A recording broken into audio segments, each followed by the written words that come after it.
am actually not going to do a wrap-up for November because I've hardly read anything. The reason for that is something I mentioned in my previous video, and that is NaNoWriMo. And if you're wondering what I'm looking so... it's my hair, I know, it's soaking wet still from the shower. So wet hair, but I'm going to go outside soon, so I need to kind of try and hope that it'll be a little bit drier. I don't have a hair dryer, so yeah. Anyway, that I digress. I'm not going to talk about my hair. I don't do like beauty tips or anything. I'm not the person for that at all. Yeah, to say the least. Anyway, I'm going to talk about this book today, which is We Are the Weather. Saving the Planet Begins at Breakfast by Jonathan Safran Foer. This is a non-fiction book. I think he's probably better known for his novels. I think he's written a few. The Incident with the Dog in the Night Time, I think one of his books is called. I've read the book. However, it's a long name, so I think it's called the Incident with the Dog in the Nighttime. I think that is one of his better known novels. But he's written a couple of non-fiction books as well. So he's written a book called Eating Animals, as well as this We Are the Weather, and this is about the climate crisis. I guess I should say something about myself, some of my background, before I continue talking about this book. I have read Eating Animals. I've read other books on the theme as well. I would like to read more on climate change and the climate crisis, which I have to say is worrying. I'm scared like a lot of others, I guess. I have been aware of the climate for a very long time. I've done a lot, or not. I still don't feel I do enough. But when I kind of look at what I've done, I know that I've done more than a lot of other people that I know. So I care. I know that I've flown lots previously. It's not something I'm proud of. But when I was living in Norway and I had a boyfriend in Ireland, we did a lot of flying back and forth. When I lived at the other side of this country and he lived here in Oslo, I did a lot of back and forth. I currently live with my boyfriend, which is good. So I don't have to fly as much. I have cut down a lot on flying. I try to take the train if I can. I don't have a car. I don't even have a license. I'm 45 years old and don't drive. And I'm fine. I even lived in 3 years in Finnmark without a license and without a car, and I don't. Of course, there were times it wasn't easy, but there are choices you make, and I kind of changed my life accordingly. I also have to say that I cut out meat back in 1996. I was a pescatarian for a very long time. I went vegetarian in 2012, and I think it's approximately 4 years ago I decided to go vegan. So I'm currently vegan. I've been vegan for almost 4 years. I don't really have a date, so but around 4 years. I think I decided like October, November, and then I kind of did a little bit of a transaction because I didn't want to throw my food away from freezer and stuff. There's a long story to that, or a longer story. I'm not going to get into it, but I'm going to talk about this book and my thoughts about it. So Jonathan Safran Foer talks about that we have known about the climate crisis for a very long time. And of course, I talk about this as a given. I heard there are people who kind of denies that there's a climate change. But living in the very northern of the world, I can definitely say there's a climate change. I've seen the change with my own eyes. I'm 45 years old now. I can see that things have changed. And I know that a lot of people will say that, but there has always been a change in climate. It's like ice age and stuff like that. And yes, to a certain extent, that is true. However, it has never changed as fast as it is changing now. And it's drastic, and we need to do something about it. And this book is about something we can do.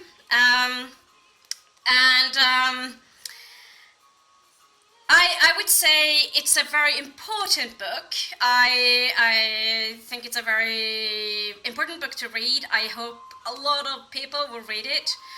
I'm on board with a lot of things he says. There are a few things I'm kind of, I don't know. I think I enjoyed the first part of the book more, and then he kind of goes into this like conversation with himself sort of thing. Didn't care too much for that. It's a bit repetitive, but hey, it's still important, especially the fact that it tells us about some of the things we can do.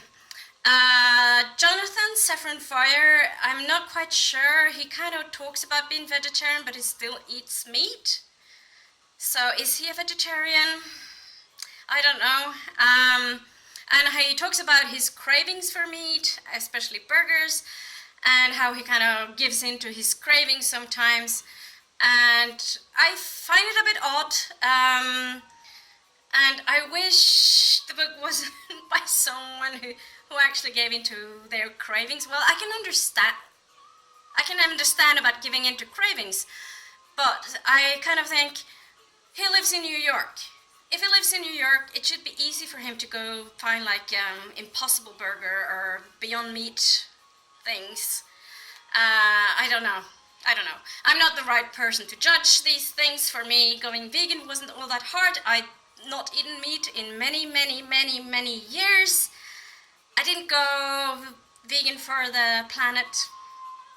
Of course, it's part of why I'm staying vegan, but my main reason for doing all the cutting out of meat stuff is actually health reasons, because I've had problems with my digestion and stuff like that. So for me personally, it helped. Not saying it helps for everybody else, but for me it helped. But lately, it was like later on, there are other reasons for me staying vegan. And one of the things we can do for the climate is cutting down on meat. Eat less meat. Eat more plant-based. It's also better for our health in general.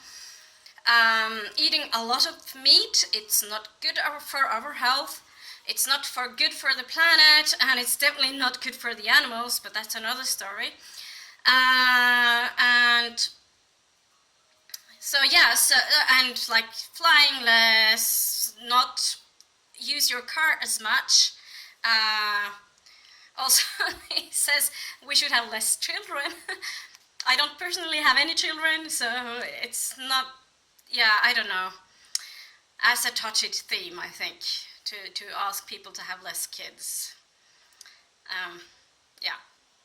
I don't have any myself, but I don't know. It's hard. I think it's in the nature of a lot of people that they want kids. I'm not anti-natal, is that what they call it? Yeah, I'm not anti-natal. I have friends with kids. I have nothing against kids. I just don't want my own. Anyway, I digress. This is the book I was going to talk about.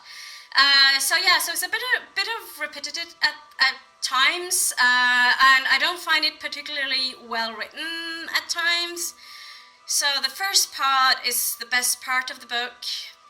I'll give him that, and I think it's good that he actually states some of the things we can do to kind of help the planet, and we need to do something because the world is going to hell, basically. I'm not sure if I'm very optimistic.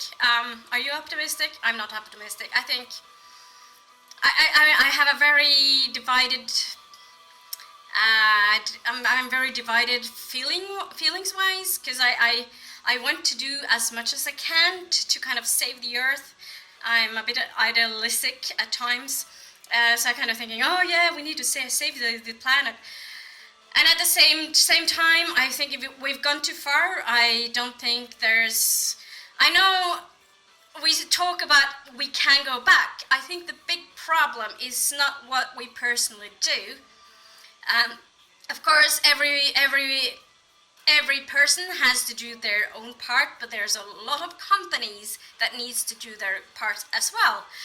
And I think there's a huge problem, and I say we have the egocentric, rich, middle-aged men.